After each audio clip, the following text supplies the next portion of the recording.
నమస్కారం. ప్రతిధ్వనికి స్వాగతం.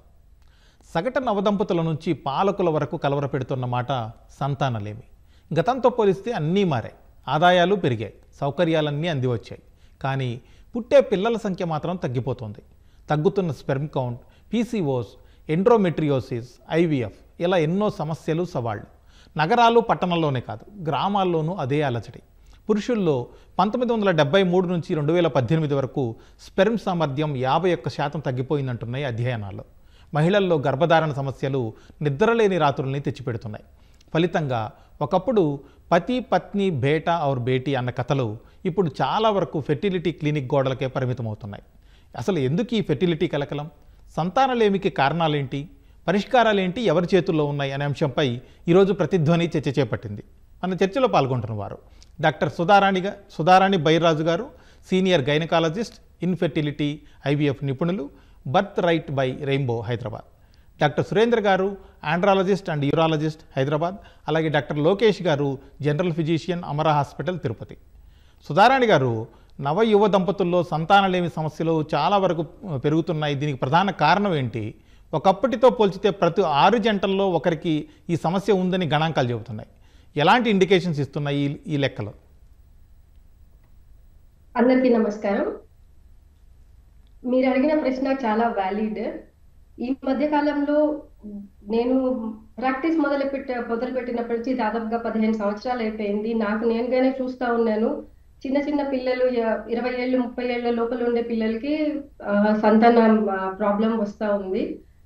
దానికి మెయిన్ రీజన్స్ చూస్తే లైఫ్ స్టైల్, వాళ్ళ అలవర్చుకున్న జీవన శైలి. లైఫ్ స్టైల్ అంటే ప్రతి ఒక్కటి, వాళ్ళు తినే పదార్థాలు కానీ, ఆర్ ద టైప్, ఏ రకమైన ఫుడ్స్ వాళ్ళు తింటున్నారు అని కానీ.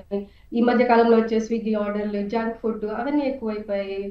వాళ్ళు నిద్రలేమి రాత్రులు, స్ట్రెస్ ఒకటి, ఎర్లీగా లేట్ వరకు మేల్కొని ఉండటము, పడుకోవాల్సిన టైంలో పడుకోకుండా, పడుకున్నప్పుడు మనకి రెస్ట్ లో రిలీజ్ అయ్యే మంచి హార్మోన్స్, ఎగ్ క్వాలిటీని మెయింటైన్ చేసే హార్మోన్స్ కానీ, స్పర్మ్ క్వాలిటీని మెయింటైన్ చేసే హార్మోన్స్ కానీ అవన్నీ బాగా తగ్గిపోతాయి. స్ట్రెస్ వల్ల కూడా దాని మీద ఒక నెగటివ్ ఇంపాక్ట్ ఉంటుంది. మనం తినే ఫుడ్ అది ఒకటి. ఈ మధ్య కాలంలో అది ఒకటే కాకుండా స్మోకింగ్ ఎక్కువైపోవడము, ఇద్దరు అమ్మాయి కానీ అబ్బాయి కానీ, ఆల్కహాల్, ఒక పబ్ కల్చర్ అంటూ మొదలైంది. ఇది మనం ఎక్కువగా అర్బన్ సెటప్ లో, సిటీస్ లో కానీ టౌన్స్ లో కానీ ఈ మధ్య కాలంలో పెరుగుతున్న విధానం అది కాకుండా వాళ్ళు ఈ మధ్య కాలంలో మనకు పెరుగుతున్న పొల్యూషన్ కానీ, మనం తిన్న ఆహారం మీద చల్లే పెస్టిసైడ్స్ కానీ, ఏదైనా కాస్మెటిక్స్ కానీ, యూజ్ చేసే చిన్న షాంపూ కానీ, ఒక ఫేస్ లో కొంటే ఫేస్ కోసం యూజ్ చేసే క్రీములు కానీ, వీటన్నిటిలో కూడా కెమికల్స్ ఉంటాయి. ఇవన్నీ ఒకప్పుడు లేవు, ఈ మధ్య కాలంలో మొదలైనవి ఇవన్నీ. వీటి వల్ల వీర్య కణాల మీద కానీ, అండాశయంలో పెరిగే ఎగ్గు మీద కానీ చాలా ఎఫెక్ట్ ఉంటుంది. దాని క్వాలిటీ, దాని నాణ్యత తగ్గిపోతా ఉంటుంది. అన్నిటికంటే మేజర్ ఇంకొక ప్రాబ్లం ఏంటి అంటే ప్రెగ్నెన్సీని పోస్ట్పోన్ చేసుకోవడం, పెళ్లిని పోస్ట్పోన్ చేసుకోవడం. ఇప్పుడే వద్దు, కొంచెం సెటిల్ అయిపోవాలి, కొన్ని రోజుల తర్వాత, కొన్ని ఇయర్స్ తర్వాత, సెటిల్ అయిన తర్వాత పెళ్లి చేసుకున్నాము. అలాగని ఏజ్, ప్రెగ్నెన్సీ కోసం అనువైన ఏజ్ ఏదైతే 20 years 30 ఏళ్ల లోపల ఉంటుందో ఆ గోల్డెన్ పీరియడ్ ని, దానివల్ల ఎగ్ క్వాలిటీ, ఏజ్ పెరిగే కొద్దీ ఎగ్ క్వాలిటీ ఎలాగో తగ్గుతుంది, ఎగ్ నెంబర్ కూడా తగ్గుతుంది. సురేంద్ర గారు, ఇప్పుడు సంతానలేమి గురించి వింటున్నాం, ఇది ఒక పెద్ద సమస్యగా పరిణమిస్తుంది. ఇలాంటి సమయంలోనే మగవాళ్లలో స్పెర్మ్ కౌంట్ చాలా వరకు తగ్గిపోతుంది అనే అధ్యయనాలు ఆందోళన కలిగిస్తున్నాయి. అసలు ఎందుకు ఇలా జరుగుతుంది? అండి, మీరన్న మాట వాస్తవము. ఎందుకంటే ఇంత ముందు కాలంలో ఎప్పుడైనా సరే పిల్లలు పుట్టట్లేదు అంటే ప్రతిసారి కూడా అందరూ ఫస్ట్ అమ్మాయిని చూయించుకుంటే సరిపోతుంది కదా అంటూ ఉంటారు. కానీ మీరు అన్ని అధ్యయనాలు పరిశీలించిన తర్వాత చూస్తే 48 to 50% కేసెస్లో అబ్బాయిల పాత్ర కూడా ఉంది. అంటే స్పర్మ్ కౌంట్ తగ్గడము, దానివల్ల సంతానాలేమి రావడం అనేది జరుగుతుంది. కారణాలు చాలా కావచ్చు, కానీ ముఖ్యమైన కారణం ఏమంటే మన లైఫ్ స్టైల్లో ఉన్న యాక్టివిటీస్లో ప్రాబ్లమ్స్. ముఖ్యంగా ఫస్ట్ వెరీ ఇంపార్టెంట్ పెళ్ళి చేసుకునే ఏజ్. ఇప్పుడు చూడండి, చాలామంది 30 years అయితే తప్ప అబ్బాయిలు పెళ్లి చేసుకోవట్లేదు. సో అది మొదటి కారణం. రెండవది వచ్చేసి వీళ్ళందరికీ ఎప్పుడైతే ఏజ్ పెరగడం మొదలు పెడుతుందో వీళ్ళకు హార్మోనల్ ఇంబ్యాలెన్స్, అంటే స్పర్మ్ క్వాంటిటీని మెయింటైన్ చేసే హార్మోన్స్ అబ్బాయిల్లో 25 ఏజ్ నుంచి 30 ఏజ్ వరకు చాలా చక్కగా ఉంటాయి. వీళ్ళు ఎప్పుడైతే 30 ఇయర్స్ తర్వాత పెళ్లి చేసుకుంటున్నారో జనరల్గా ఈ హార్మోన్స్ ఇంబ్యాలెన్స్ అనేది స్టార్ట్ అవుతుంది. రెండవది వచ్చేసి టెస్టీస్ చాలా ఆరోగ్యంగా ఉంటేనే స్పర్మ్ కౌంట్ క్వాలిటీ చక్కగా ఉంటుంది. అయితే ఇప్పుడు ఏమవుతుంది, మనకున్న లైఫ్ స్టైల్ను బట్టి మీన్స్ చాలామంది ఎప్పుడూ కూడా ఆ సిస్టమ్ ఉందరో లేదా ఈవెన్ డాక్టర్స్ అయితే కూడా ఎప్పుడూ కూడా వాళ్ళు కూర్చొని పేషెంట్స్ని చూడడము ఈ విధంగా, అంటే సెడెంటరీ లైఫ్ అనేది ఎక్కువ అయిపోయే లోపల అది ఒబేసిటీ కారణం కావడము, ఆ తర్వాత ఎక్సర్సైజ్ అనేది అస్సలు లేకపోతుంది. ఎందుకంటే నైట్ డ్యూటీ ఉందనేసి మార్నింగ్ ఎప్పుడో లేస్తాం సార్, సో ఎక్సర్సైజ్ లేకపోవడము. నెంబర్ 3 వెరీ ఇంపార్టెంట్, మీరు తీసుకునే ఫుడ్. ఈవెన్ మీరు బాగా గమనిస్తే నేను ఒక ఇంపార్టెంట్ పాయింట్ చెప్తాను.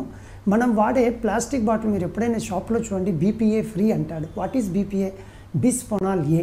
ఈ ప్లాస్టిక్ బాటిల్స్ అన్ని షాప్లోకి వెళ్ళేటప్పుడు ఎండకి ఎక్స్పోజ్ అవుతాయి.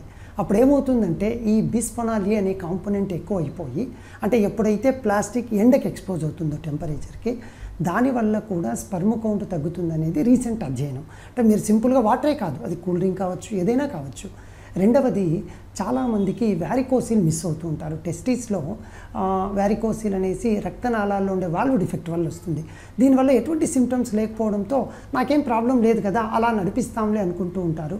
వాళ్ళకు వ్యారికోసిల్ వల్ల కూడా, అంటే రక్తనాళాల్లో వృషణాల చుట్టూ ఉండే వాటి వల్ల ప్రాబ్లం వచ్చి కూడా మనకు స్పర్మ్ కౌంట్ తగ్గుతూ ఉంటుంది. సో ఇవి ముఖ్యమైన కారణాలు, lifestyle activities, hormonal imbalance. Number 3 varicocele ఉండడము. వెరీ ఇంపార్టెంట్ 4వది, ఇది చాలా ఇంపార్టెంట్ అండి. స్పర్మ్ కౌంట్ చాలా చక్కగా ఉన్నా కూడా కొందరికి సంతాన సమస్యలు. చాలా మంది పెళ్ళిళ్ళు లేటుగా చేసుకుంటున్నారు అని అంటున్నారు. ఎందుకు, కారణాలు ఏంటి? పెళ్ళిళ్ళు ఎందుకు లేట్ అవుతున్నాయి ఒకప్పటితో పోలిస్తే? అంటే జనరల్గా ఇప్పుడు ప్రతి ఒక్కరు ఆలోచించేది ఏమంటే, ఈవెన్ అమ్మాయిని ఇచ్చే వాళ్ళు కూడా ఆలోచించేది ఏమంటే, ఈ అబ్బాయి కెరీర్ అంతా బాగానే ఉందా, లేదు అంటే ఇంకొక మంచి ఉద్యోగం వస్తే బాగుంటుందేమో, లేదా మావాడు ఇంకా పై స్థాయిలో అల్లుడు ఉంటే బాగుంటుందేమో, ఈ విధంగా చాలామంది ఆలోచిస్తూ ఉంటారు. సో అప్పుడు తెలియకుండానే మనకు అబ్బాయి ఏజ్ ఫ్యాక్టర్ పెరిగిపోతుంది. నేను ఇందాక మీకు ఒక 4th పాయింట్ చెప్తూ ఇంపార్టెంట్ పాయింట్ అన్నాను. చక్కటి స్పర్మ్ కౌంట్ ఉన్నా కూడా కొందరికి పిల్లలు సంతానం ఏం చూస్తాం, ఎందుకు తెలుసా అండి? వాళ్ళకు sexual issues because of boss stress ఉండొచ్చు, లేదా మీ వర్క్లో ఉండే స్ట్రెస్ ఉండొచ్చు, మీ సెడెంటరీ లైఫ్ వల్ల యాక్టివిటీ లేకపోవడం ఉండొచ్చు. మీకు తెలియకుండానే టెస్టోస్టిరోన్ హార్మోన్ తగ్గిపోయి సెక్షువల్ ఇష్యూస్ స్టార్ట్ అవుతాయి. ఏమంటే మీరు డాక్టర్ గారు చెప్పారు కదా కరెక్ట్గా ఓవులేషన్ టైంలో కలుస్తుందంటే, సార్ నాకు ఎరెక్షన్ రాదు సార్, రిపోర్ట్ ఏమో చాలా చక్కగా ఉంటుంది, కానీ వాళ్ళు కలుస్తేగా రానీకి. సో ఎరెక్షన్ ఇష్యూస్, అంగస్తంభన ప్రాబ్లమ్స్ కూడా ఇప్పుడున్న ఫీమేల్ ఎక్స్పెక్టేషన్స్ అనండి, అబ్బాయిల భయాందోళన అనండి, అంటే నేను పెర్ఫామ్ చేస్తానో లేదో, ఇటువంటి భయాందోళన నుండి వాళ్ళ ఎరెక్షన్స్ తగ్గిపోతున్నాయి. ఎప్పుడైతే అంగస్తంభన ప్రాబ్లం వస్తుందో కలవడం తగ్గిపోతుంది. ఆబ్వియస్గా పిల్లలు పుట్టట్లేదు, సంతానం అనేది చాలా కామన్ కారణం అయిపోతుంది. లోకేష్ గారు, ఒక డాక్టర్గా, సీనియర్ డాక్టర్గా మీరు చాలా కేసులు చూస్తూ ఉంటారు. అసలు ఈ స్థాయిలో సంతానలేమి పెరగడానికి కారణాలు ఏంటి? జీవనశైలి, వాతావరణ మార్పులు కాకుండా ఇంకేమైనా కారణాలు ఉన్నాయి దీనికి? నమస్తే అండి. ఇప్పుడు సురేంద్ర గారు, సుధారాణి గారు బాగా చెప్పారు. ఇవి కాకుండా నాకు తెలిసినంత వరకు నేను చూసిన అనుభవంలో కొంతమంది ఇప్పుడు జీవనశైలిలోనే ఈ ఉభయకాయం అనేది ఎక్కువ, అంటే ఒబెసిటీ చాలా ఎక్కువగా చూస్తున్నాం. అది యంగ్ ఏజెస్లో మీరు చూసారంటే 30 వయసు కంటే కింద ఉన్న వాళ్ళలో కూడా ఉభయకాయం పెరిగిపోతుంది. మన జీవనశైలి విధానం కావచ్చు, తినే ఆహార పద్ధతులు కావచ్చు, ఇంకా అడిక్షన్స్ లైక్ ఆల్కహాల్ కానీ, స్మోకింగ్ కానీ, వీటి వల్ల కూడా ఈ సంతానలేమి కారణాలు ఇంకా యాడ్ ఆన్ అవుతున్నాయి. మనం మామూలుగా వృషణాలు అంటే టెస్టికల్స్ మనకు శరీరం బయట ఎందుకు ఉంటాయంటే టెంపరేచర్ రెగ్యులేషన్ కోసం ఉంటాయన్నమాట. అంటే ఉష్ణోగ్రతని బయట వాతావరణంలో మార్పులు వచ్చినప్పుడు, అంటే ఒకవేళ వేడి ఉన్నా, చలి ఉన్నా, ఇలా ఉన్నప్పుడు వృష కోసం అంటే స్క్రోటం అంటాము. స్క్రోటం అనేది కాంట్రాక్ట్ అవ్వడం కానీ, రిలాక్స్ అవ్వడం కానీ జరుగుతుంది. దానివల్ల ఉష్ణోగ్రతని అడ్జస్ట్ చేసుకుని, అంటే ఉష్ణోగ్రతకు తగ్గట్టుగా అడ్జస్ట్ అవ్వడం జరుగుతుంది.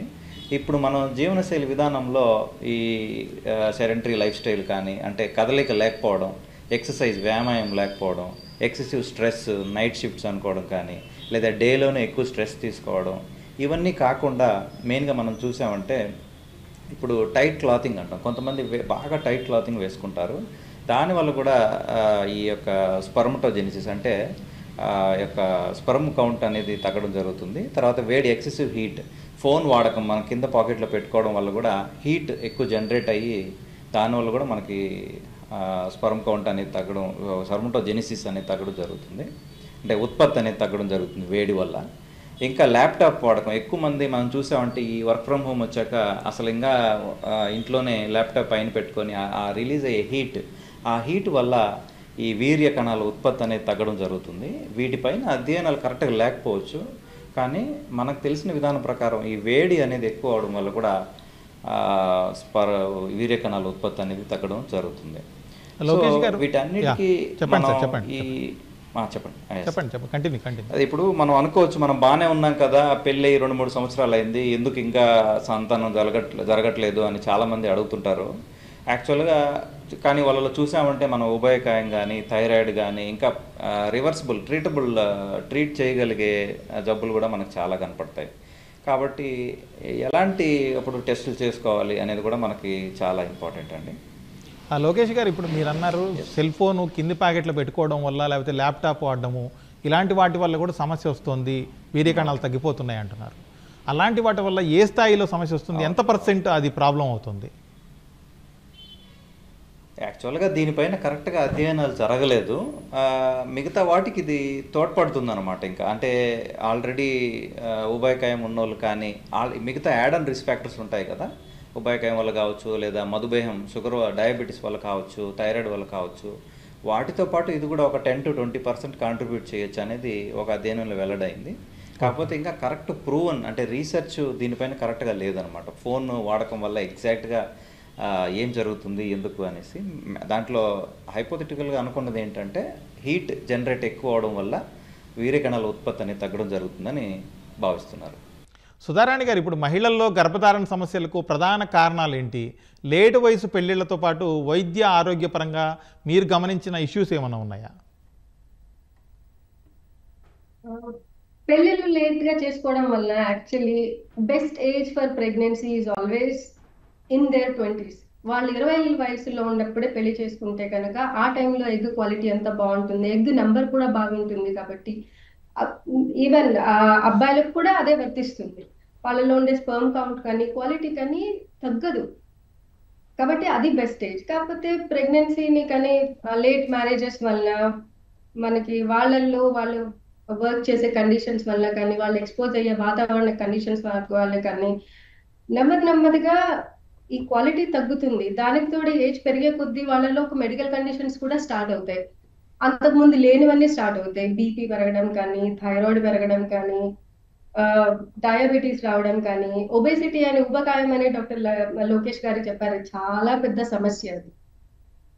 వాళ్ళు ఏమి చెయ్యకపోయినా కూడా వాళ్ళలో రిలీజ్ అయ్యే hormones, just because of their obesity వాళ్ళలో రిలీజ్ అయ్యే హార్మోన్స్ అది ఎగ్ క్వాలిటీని, స్పర్మ్ క్వాలిటీని బాగా అఫెక్ట్ చేస్తాయి. సుధారాణి గారు, విమెన్ అమ్మాయిలకు సంబంధించే కూడా కండిషన్స్ నెమ్మదిగా సెట్ అవ్వడం మొదలు పెడతాయి.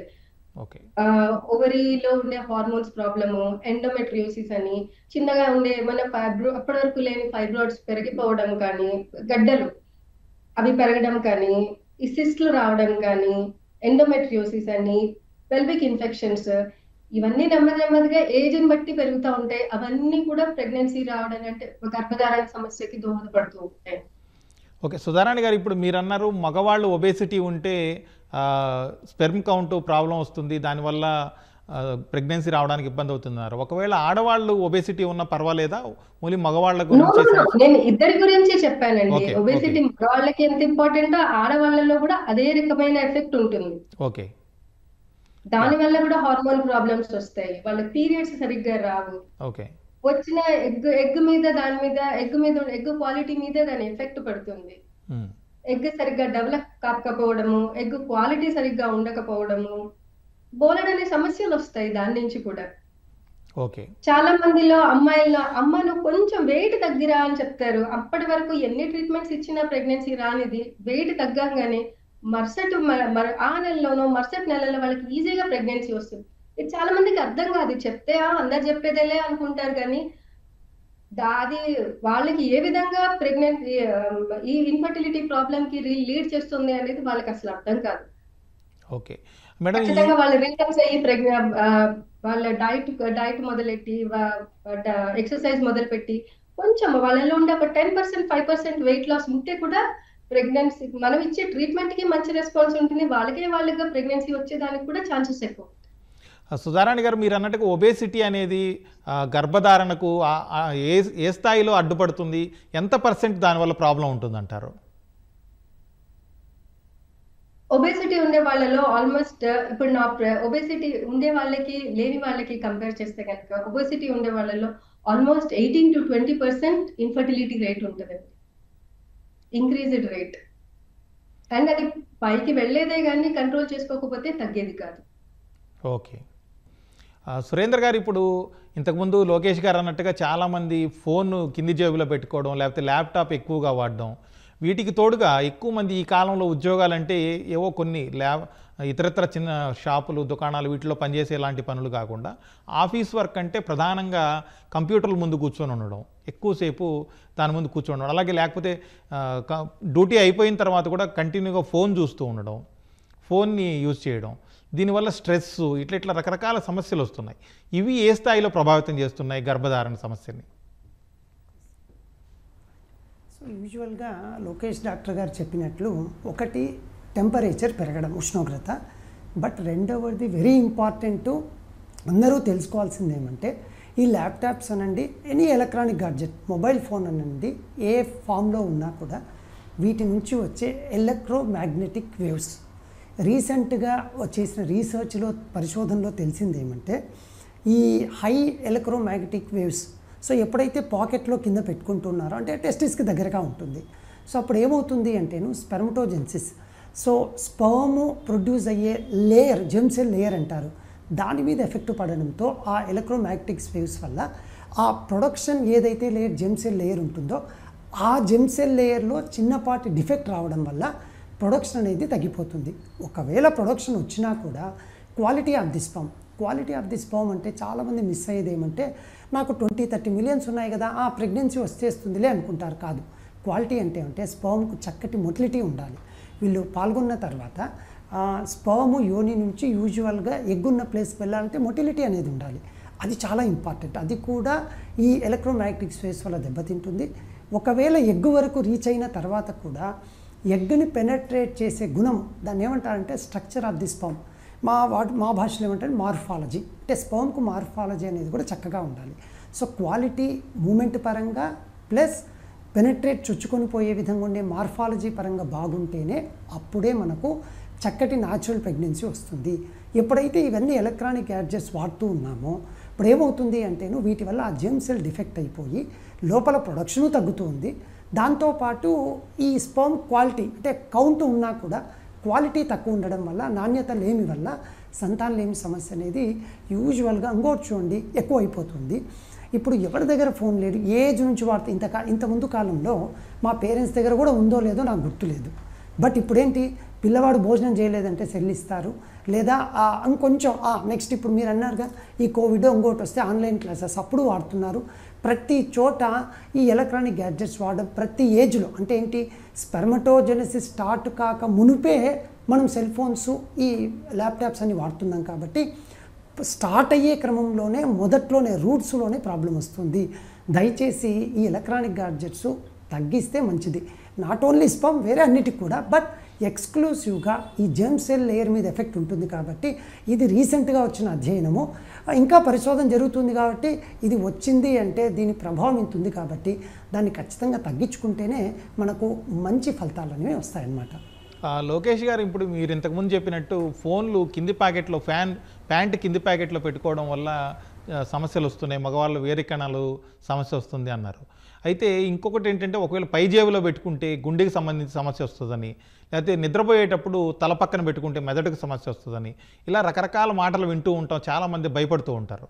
ఏంటి ఎంతవరకు వాస్తవం ఉంది ఇందులో? యాక్చువల్గా ఇందులో స్టడీస్లో రీసెర్చ్ జరిగింది, కానీ వాస్తవానికి అక్కడ చెప్పడం ఉద్దేశం ఏంటంటే, మన ఫోన్ వాడుతున్న కొద్దీ దాంట్లో ఉన్న మన ఆలోచన విధానం కావచ్చు, లేదా ఎక్సెసివ్ థాట్ కావచ్చు, మన బ్రెయిన్ కంటిన్యూస్ ఫోకస్ అవ్వడం జరుగుతుంది. దానివల్ల మనకి డైరెక్ట్ ప్రభావం లేకపోయినా ఇండైరెక్ట్గా ఎఫెక్ట్ అనేది జరుగుతుంది.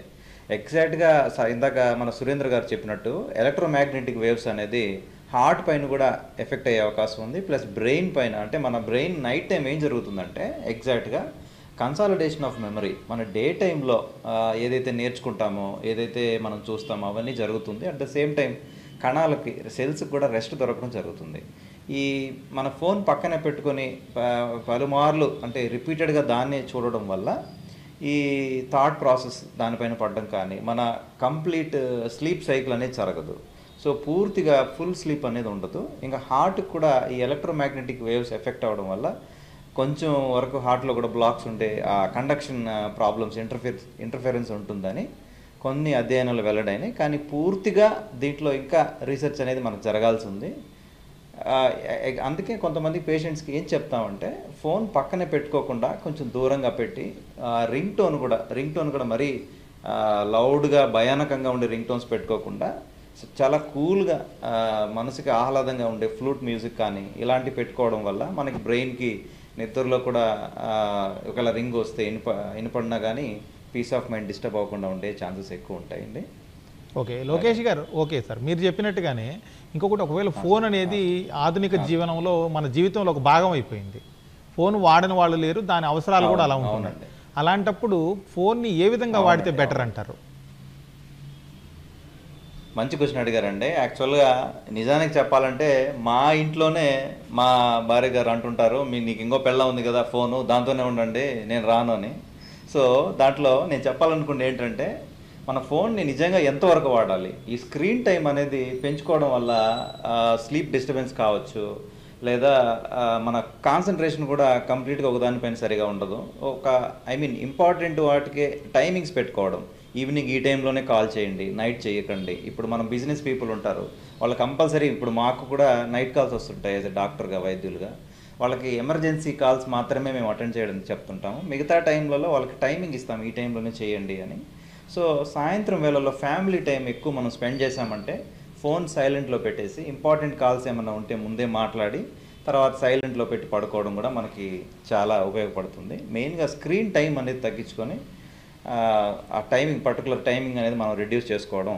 మ్యాక్సిమం ఒక 2 to 3 hours, నైట్ టైం అయితే ఇంకా 1.5 hourలోనే అన్ని 9 లోపలే ఫినిష్ చేసేసుకొని దాని తర్వాత 9 తర్వాత ఫోన్కి దూరంగా ఉండడం చాలా మంచిదని మేము సజెస్ట్ చేస్తున్నాం. ఓకే సార్ లోకేష్ గారు, అలాగే ఇప్పుడు చాలామంది ఆధునిక జీవన శైలిలో హోటల్స్, లేకపోతే స్టార్ హోటల్స్, లేకపోతే రెస్టారెంట్లు, ఇట్లాంటి ఫీల్డ్ ఎక్కువగా పెరిగిపోతుంది. దాని ప్రభావం కూడా ఎక్కువ అవుతుంది. చాలామంది షెఫ్లుగా మారుతున్నారు. మగవాళ్ళు కూడా ఒకప్పుడు ఆ వంట అంటే ఆడవాళ్ళు అనే పరిస్థితి ఉండేది. ఇప్పుడు చాలా హోటల్స్, రెస్టారెంట్లు, స్టార్ హోటల్స్ వరకు మగవాళ్ళే షెఫ్లుగా ఉంటున్నారు అక్కడ. అలాంటి వాళ్ళు ఆ వేడికి కూడా ఏమైనా ప్రభావితం అయ్యే అవకాశం ఉందా? వీర్య కణాలు దెబ్బతినే ప్రమాదం ఉందా? కరెక్ట్ అండి ప్రసాద్ గారు, మీరు యాక్చువల్గా మంచి పాయింట్ రైజ్ చేశారు.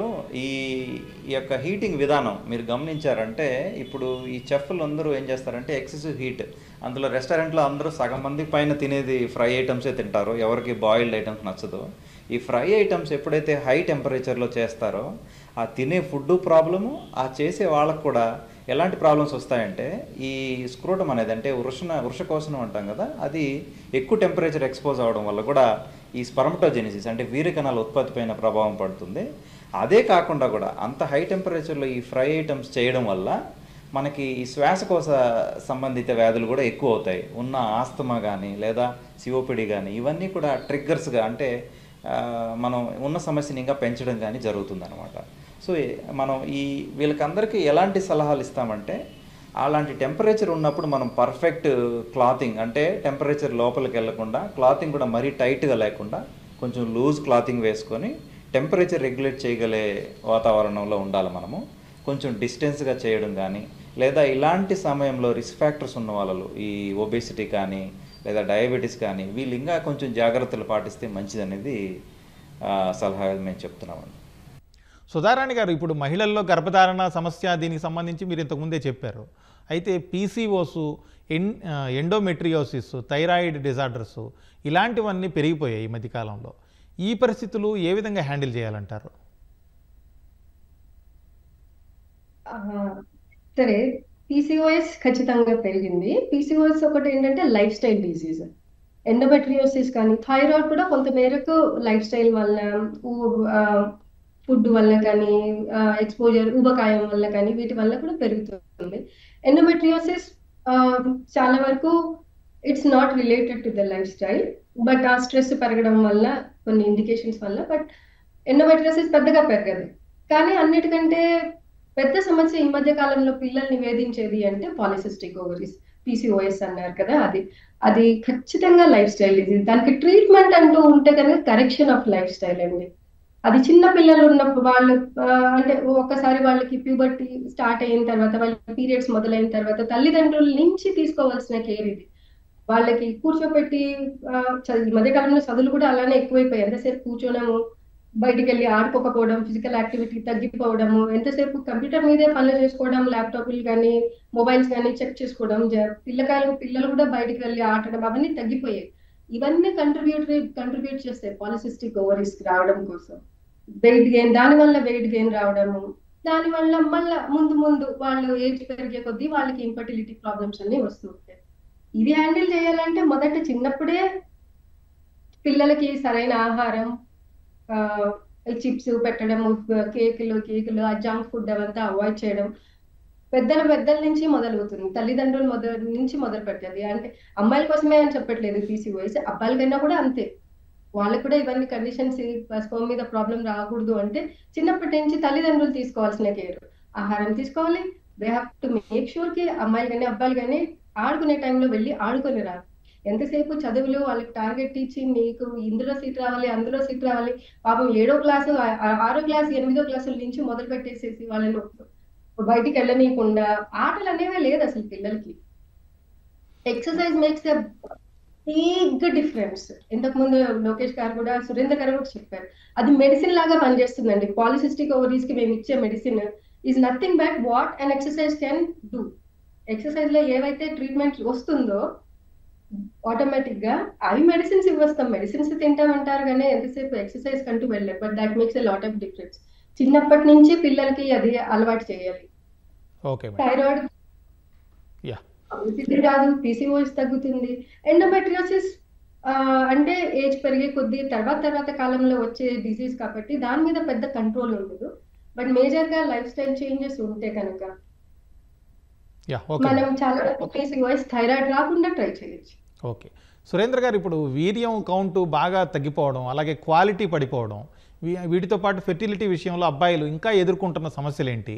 ముఖ్యంగా జెన్జీ కొత్త వాళ్ళు ఎవరైతే ఉన్నారో, కొత్త యూత్ ఎవరైతే జెన్జీ పేరుతోటి ఇలాంటి యూత్లో ఏం అర్థం చేసుకోవాలి, ఏం నేర్చుకోవాలి ఈ సమస్యల నుంచి? సో ఇక్కడ నేను మీకు ఒక 3 పాయింట్స్ హైలైట్ చేస్తానండి. మొదటిది మేనరికం పెళ్ళిళ్ళు. సో కన్సాంగ్వైనస్ మ్యారేజెస్ అంటారు కదా, వాటి వల్ల కూడా వాళ్ళకు యుక్త వయసు వచ్చినప్పటి నుంచి, అంటే స్పర్మటోజెన్సిస్ వీర్యకణాల ఉత్పత్తి స్టార్ట్ అయిన ప్రక్రియ నుంచి కూడా దాదాపు 0 ఉండే అవకాశం ఉంటుంది. సో మేనరికం పెళ్ళి ఒకటి. రెండవది వెరీ ఇంపార్టెంటు, చాలామంది ఇప్పుడు ఆరోగ్యరీత్యా మన లోకేష్ డాక్టర్ గారు అన్నట్లు ఎక్సర్సైజ్ అనేసి ఎక్సర్సైజ్ చేయడం చాలా మంచిది, బట్ జిమ్కి వెళ్తున్నారు, చాలా మంచిది. కానీ జిమ్లో కొందరు ట్రైనర్స్ ఏం చెప్తారంటే, మీకు మంచి మజిల్ మాస్ కావాలండి, ఆ మజిల్ మాస్ కావాలి అంటే మీరు టెస్టోస్టిరోన్ వాడాలి. డైరెక్ట్ టెస్టోస్టిరోన్ అనేది ఇంజెక్షన్స్ రూపం కావచ్చు, లేదా ట్యాబ్లెట్ రూపం కావచ్చు. ఏమవుతుంది అంటేను అగైన్ స్పెర్మటోజెన్సిస్ వీర్య కణాల ఉత్పత్తి ప్రొడక్షన్ అయ్యే సెంటర్ని డీయాక్టివేట్ చేసేస్తుంది. సో ఎప్పుడైనా సరే పిల్లలకి ప్లాన్ చేసుకునే కపుల్స్లో అబ్బాయిలు ఎవరైనా సరే డైరెక్ట్ టెస్టోస్టిరోన్ అనేది తీసుకోకూడదు. ఇప్పుడు ఏమైంది, జిమ్కి వెళ్తారు, ఖచ్చితంగా 2 months 3 months అయింది, ఇంకా రావట్లేదు, మరి క్లయింట్ ఫీల్ అవుతాడా ఏంటి అనో కారణం మనకు తెలియదు మరి. బట్ వీళ్ళు ఎప్పుడైతే సజెస్ట్ చేస్తారో, ఎవరి చూసారా అబ్బాయికి మజిల్ మాస్ అంతా చక్కగా ఉంది, సో నేను కొన్ని మీకు పదార్థాలు అవి చెప్తా అనేసి లేదా టెస్టోస్టిరోన్ డైరెక్ట్గా ఇచ్చే ట్యాబ్లెట్స్ అనండి, ఇంజెక్షన్స్ రూపం అండి, పదార్థాలండి, వీటి ఇవ్వడం వల్ల సో స్పర్మటోజెన్సిస్ అనేది ఎఫెక్ట్ అవుతుంది. ఇది రెండవది. మూడవది వెరీ ఇంపార్టెంట్, నేను ఇందాక బ్రీఫ్గా చెప్పాను మీకు, ఎంత చక్కటి స్పర్మ్ కౌంట్ ఉన్నా కూడా సెక్షువల్ ఇష్యూస్ ఉంటే ఈ కపుల్స్ మధ్యలో ఖచ్చితంగా పిల్లలు అనేది పుట్టడం చాలా కష్టం. ఇప్పుడు చూడండి, మీకు ఏదైనా ఏ ప్రాబ్లం వచ్చినా డాక్టర్ గారి దగ్గరికి వెళ్తారు. ఒక సెక్షువల్ ఇష్యూ ఉంది అంటే బయటికి వచ్చి మాట్లాడడానికి కూడా చాలామంది కొంచెం మీడియంగా ఫీల్ అవుతారు. ఎందుకు అంటే మనం ఆ ట్యాబులో ఉన్నాం, అంటే మనం అటువంటి సొసైటీలో పెరిగాం కాబట్టి ఇప్పుడన్నా కొంచెం అవేర్నెస్ పెరిగింది. బట్ చాలా మటుకు ఇప్పటికి కూడా చాలా గ్రామాల్లో కూడా ఒకవేళ సెక్షువల్ ఇష్యూస్ ఉంటే కరెక్ట్గా ఏమండి నెలలో ఎన్నిసార్లు పాల్గొంటున్నారు, గైనకాలజీ డాక్టర్ గారు ఒక 10 రోజులు పాల్గొనాలి కదా, ఓకేనా అంటే ఏంటో సార్ నెలలో అంత కలిపి కూడా ఒకసారి. అసలు వీళ్ళు పాల్గొనే రోజు వీళ్ళకు ఆ అమ్మాయికి ఎగ్ రిలీజ్ అవుతుందో అది కూడా తెలియదు వాళ్ళకు. సో ఒకటి ఎరెక్షన్ ఇష్యూస్, అంగస్తమన ప్రాబ్లం కావచ్చు, కొందరికి సీగ్రెస్ కలనం ప్రాబ్లమ్స్ ఉంటాయి. ఇవన్నీ కూడా సెక్షువల్ డిస్ఫంక్షన్స్లో భాగాలు. కొందరికైతే అసలు ఎజాక్యులేషన్ రాదు. అంటే నేను చెప్పేది మీకు కొంచెము ఇదేంటి వెరైటీ అనిపిస్తుంది. అసలు వీర్యము రాకుండా కూడా ఉండేవాళ్ళు ఉన్నారు. వాళ్ళు ఏమని ఫీల్ అవుతారంటే చక్కగా మా సెక్షువల్ లైఫ్ ఉంది కదా, అంత బాగుంది, అంగస్తమన ప్రాబ్లం లేదు కదా అనుకుంటారు. కానీ వాళ్ళకు వీర్యం అనేది రాదు, దాన్ని ఎనజాక్యులేషన్ అంటారు. సో ఈ విధంగా సెక్షువల్ డిస్ఫంక్షన్స్ చాలా ఉంటాయి. ఫోర్త్ది ఏమంటే సార్ నాకు చక్కటి వీర్యం వస్తుంది సార్, మేము అంత బాగుంది అనుకున్నాంలే అంటారు. వీర్యం వేరు, సిమెన్, వీర్య కణాలు వేరు, స్పర్మ్ అనేది వృషాల నుంచి వస్తుంది. వీర్యం అనేది మనకు సెమినల్ వెసికల్స్ అని మగవాళ్ళకు లోపల పెల్విస్లో ఉంటాయి. సో వీర్యం వచ్చినంత మాత్రాన వీర్య కణాలు బాగున్నాయి అని మాత్రం అనుకోకూడదు.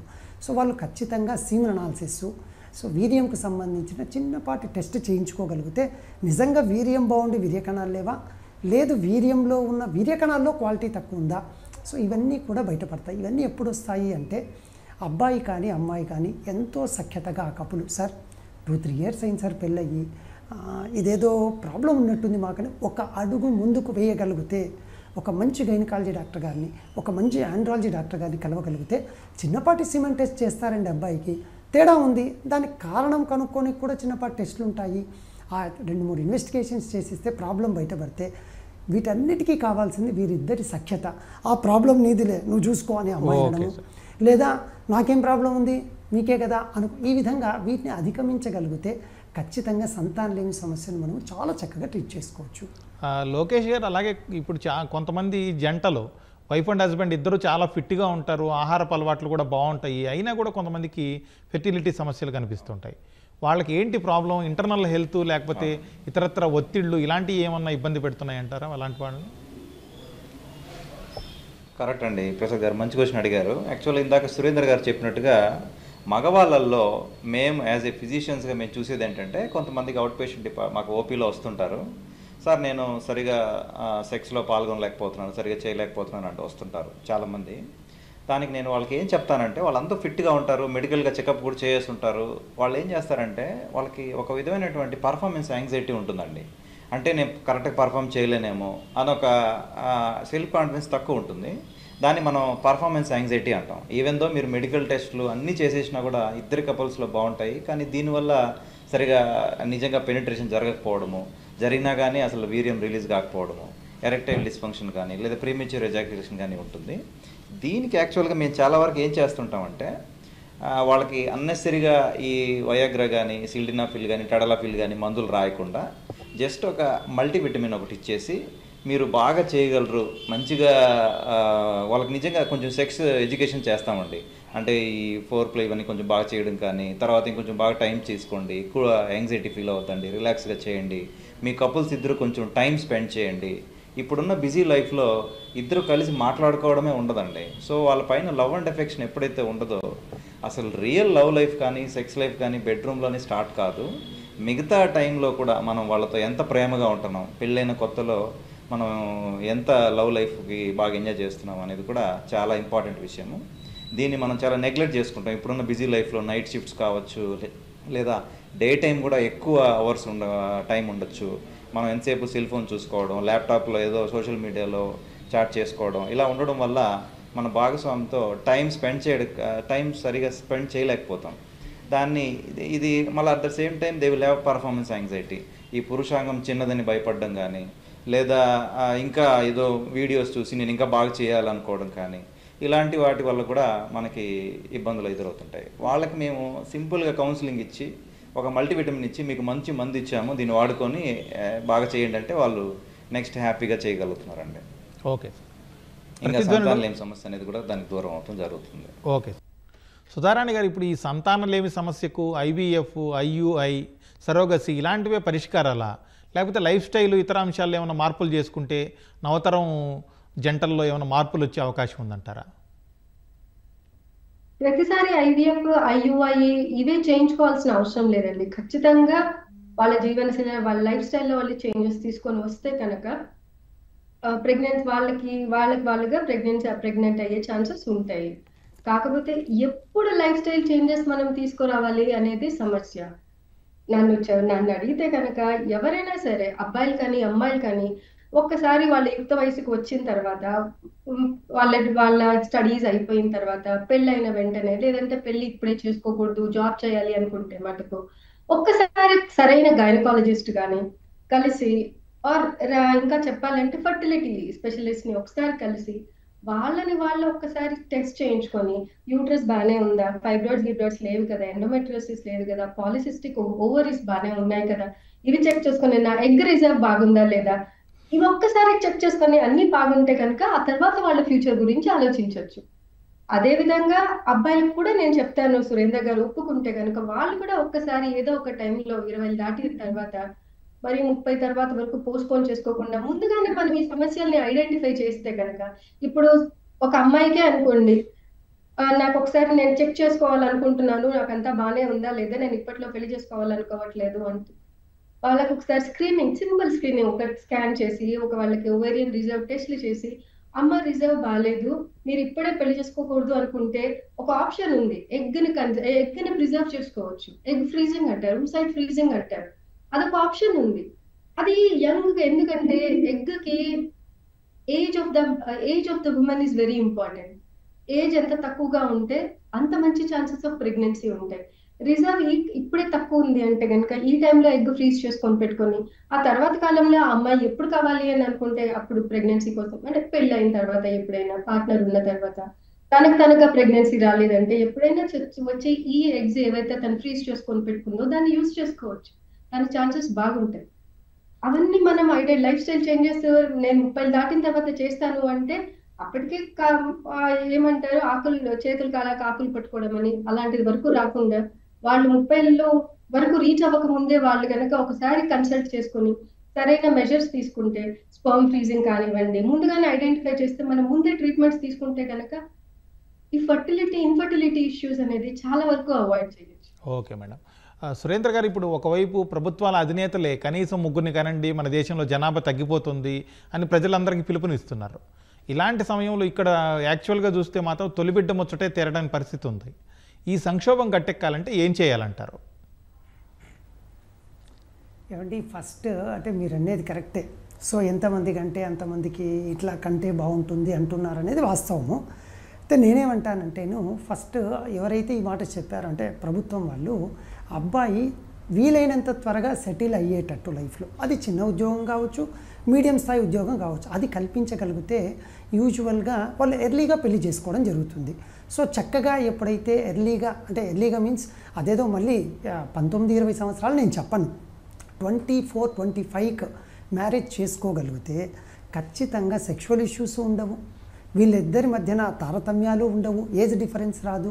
నెంబర్ 3, సంతానం లేని సమస్య కూడా ఉండదు. అయితే వీటితో పాటు నేనేమంటానంటే, ప్రతిసారి ఒక ప్రాబ్లం వస్తే, అంటే ముఖ్యంగా సంతానం లేని సమస్యను వస్తే అమ్మాయిలనే వేలెత్తి చూపకుండా, ఓకే 3 years పెళ్ళయింది, నువ్వు కూడా చూయించుకోవే, నేను కూడా ఒకసారి చక్కగా సిమెన్ అనాలిసిస్ చేయించుకుంటాను అని అబ్బాయిలు ఒక అడుగు ముందుకేసి సేమ్ టైం, ఇప్పుడు చూడండి, PCOS ఉన్న అమ్మాయికి 3 months ట్రీట్మెంట్ అని గైనకాలజీ గారు చెప్తారు. ఆ పాపం 3 months తర్వాత అమ్మాయి రెడీ ఉంటుంది, ఈ అబ్బాయికి అప్పుడు తేలుతుంది సిమెన్ అనాలిసిస్ చేస్తే ప్రాబ్లం. సో ఒకేసారి సైమల్టేనియస్గా ఇద్దరూ టెస్ట్ చేయించుకొని ఆ ట్రీట్మెంట్ చేయించుకోగలిగితే కరెక్ట్గా సంతానం లేని సమస్య ఉండదు. మూడవది, లైఫ్ స్టైల్లో యాక్టివిటీస్లో చాలా మార్పు రావాలి. చాలామంది ఏమంటారంటే, ఏమంటే స్మోకింగ్ వద్దన్నారు, ఓకే నేనేమి బీడీ చుట్టా సిగరెట్ తాగను, వేప్, నేను ఎలక్ట్రానిక్ సిగరెట్స్ వాడతాను. స్మోకింగ్ ఏ ఫామ్ అయినా సరే స్పర్మ్ని తగ్గిస్తుంది, క్వాలిటీని తగ్గిస్తుంది. సో స్మోకింగ్ 0 కంప్లీట్గా తీసేస్తే వీళ్ళలో కూడా స్పర్మ్ కౌంట్ పెరుగుతుంది. Number 5, alcohol. సోషల్గా ఆల్కహాల్ తీసుకోవడము అంటే జస్ట్ ఏదో ఫ్రెండ్స్ కలిశారు, ఒక గ్యాదరింగ్ ఉంది, లైట్గా తీసుకోవడం తప్పులేదు. అదే బింజ్ ఆఫ్ ఆల్కహాల్, సరే పని కట్టుకొని అదేవిధంగా ఒక 5-6 బుడ్డీలు ఎట్టాలంటే చాలా కష్టం అవుతుంది, దానివల్ల ప్రాబ్లమ్స్ వస్తాయి. Very important regular exercise. Night duties ఉన్నాయి, నేను పొద్దున్న నిద్ర లేవలేను, ఓకే, ఈవినింగ్ ఆఫీస్కి వెళ్ళే ముందు ఎక్సర్సైజ్ చేయండి. ఏదో ఒక టైంలో మీరు అనుకోని, ఖచ్చితంగా మీరు అనుకుంటే మీరు ఏ విధంగా అయినా సరే మీ బాడీకి ఒక యాక్టివిటీ, వాకింగ్ కావచ్చు, జాగింగ్ కావచ్చు, స్విమ్మింగ్ కావచ్చు, ఏదో ఒక రూపంలో మీ బాడీ యాక్టివిటీ చక్కగా ఉండే విధంగా చేసుకోగలిగి మీ లైఫ్ స్టైల్లో మార్పులు చేసుకోగలిగితే ఖచ్చితంగా స్పర్మ్ కౌంట్ చాలా చక్కగా ఉండి ఈ సంతాన లేని సమస్యను మనము యూజువల్గా ఎటువంటి ప్రాబ్లం లేకుండా ముందరికి వెళ్ళిపోవచ్చండి. సురేంద్ర గారు, మీరు చెప్పినట్టు 24-25కు పెళ్లి చేసుకుంటే బాగుంటుంది అన్నారు. కానీ చాలామంది 27-28 ఏళ్ల వయసు వచ్చినా కూడా అబ్బాయిలు ఇంకా ఏంటి పెళ్లి కాలేదని మన చుట్టూనే చాలామందిని అడుగుతూ ఉంటాం. అలాంటి వాళ్ళు ఇప్పుడే ఏమైంది తొందర, ఇంకా కొన్ని రోజులు లైఫ్ ఎంజాయ్ చేయాలి, 30 వచ్చాక చేసుకుంటాం, 32 వచ్చాక చేసుకుంటాం అంటూ ఉంటారు. ఆ తర్వాత ఏమో పెళ్లి కాలేదనే కంగారు పడుతూ ఉంటారు.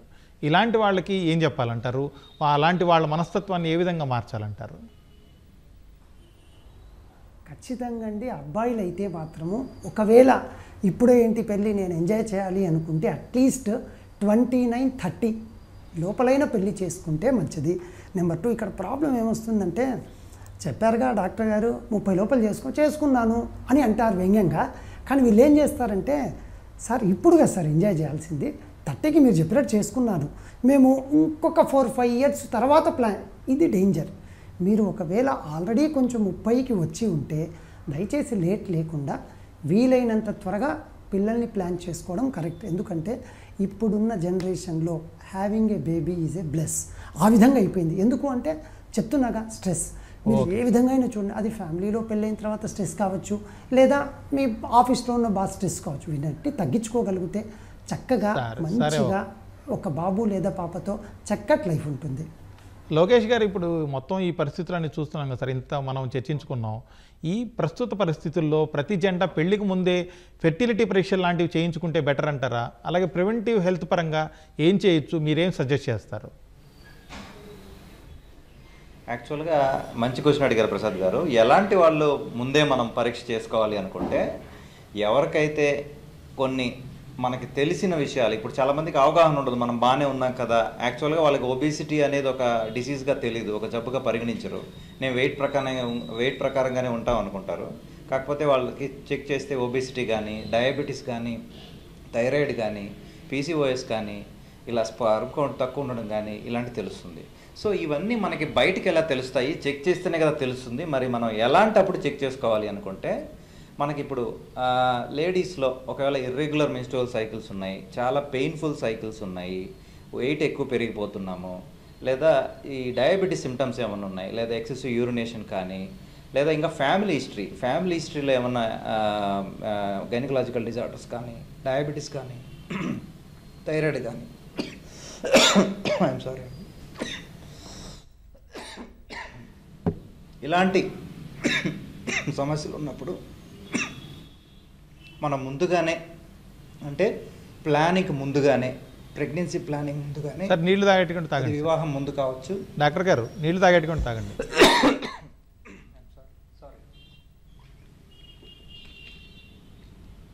సో వివాహం ముందుగానే కూడా ఇలాంటి సైన్స్ ఉన్నప్పుడు మనం ఓకే సార్.